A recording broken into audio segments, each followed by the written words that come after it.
The 76ers look legit now that the drama has been erased from the organization. Obviously, most notably, James Harden and the beef that he had with Daryl Morey, and then obviously also include Doc Rivers no longer being the coach and having a championship caliber coach in Nick Nurse, who I really rate as a coach. I know some people, Raptors fans in particular, even though he took him to a chip, weren't the biggest advocates of Nick Nurse as a coach. So I don't understand why.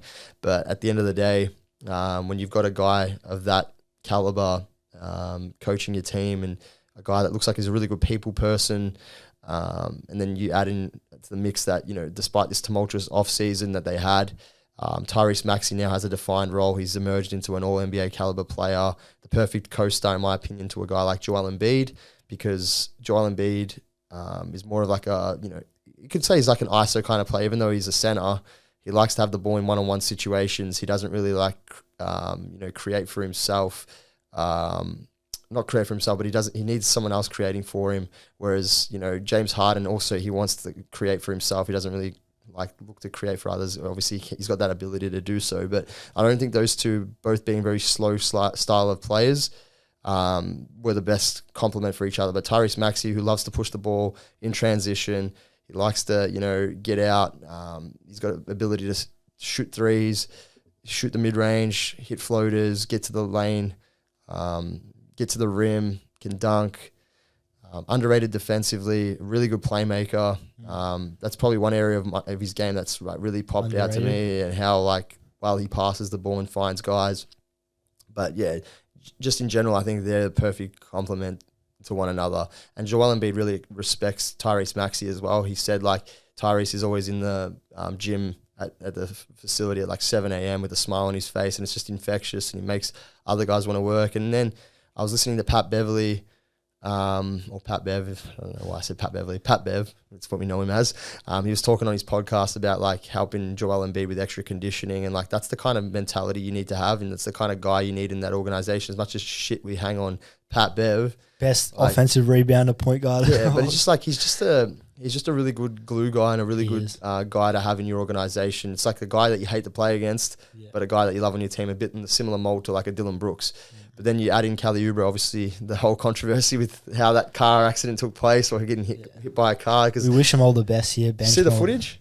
It was leaked footage when he walked in the hotel. He had his bike, which is a little bit sus. But how can you hit and run someone? That's the most that's the worst thing you could ever do. But there was apparently there was all these accounts that what he was saying wasn't it didn't add up or whatever. But I don't know. Well, we're not going to go into that. But obviously him being in that side off the bench, underrated acquisition, underrated kind of find for what they got him for in terms of being able to come off the bench, score at a really high level, provide energy, and then what they acquired in that James Harden trade as well, getting Marcus Morris and Rocco an upgrade on PJ Tucker, Nicholas Batum. Fourth quarter yelling, "Why the fuck Batum in?" It's funny, even in his farewell Instagram post, he actually referenced that.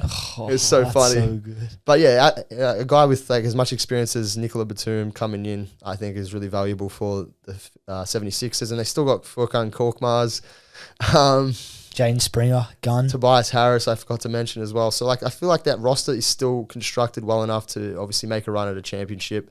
And the way they're playing at the moment, they won 8 in a row before they got knocked off by the Pacers, but they're really, really dangerous. And I think, if they can continue to put things together, there's no reason why they can't be around that mark at the pointy end of the season.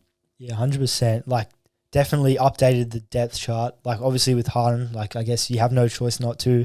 And then they got the 2 first, which, that's another team with the Heat. Obviously, there's interest there with Zach LaVine. So if they really want to push for a Zach LaVine deal, and people would look at that team and be, I guess, more scared. With Zach, I don't know if he would take away from Tyrese. That's a question of its own, but it certainly could help push them to a championship. I don't know if it's the best thing to do. I don't know if it's the worst. Only time could tell how well that would work out, but that could be a thing, and if it is... I was just going to say, I think it actually probably wouldn't be the worst dynamic. As much as we say, obviously, Harden hindered Tyrese's growth a little bit. Zach's more of a shooter, and Tyrese Maxey, now knowing how good of a facilitator he is, I think they're two different style of players, if that makes sense. Levine loves to catch and shoot. Yeah, exactly. He loves being squared. Tyrese Maxey can find those kind of guys. Hello, yes, you at home. This is Commissioner of the NBA speaking to you, Adam Silver. Here's a message in courtesy of BenchMob in collaboration with the NBA Store. When BenchMob hits 1,000 subscribers, they'll be giving away a free NBA jersey to a lucky subscriber. So just do all the things listed on the screen.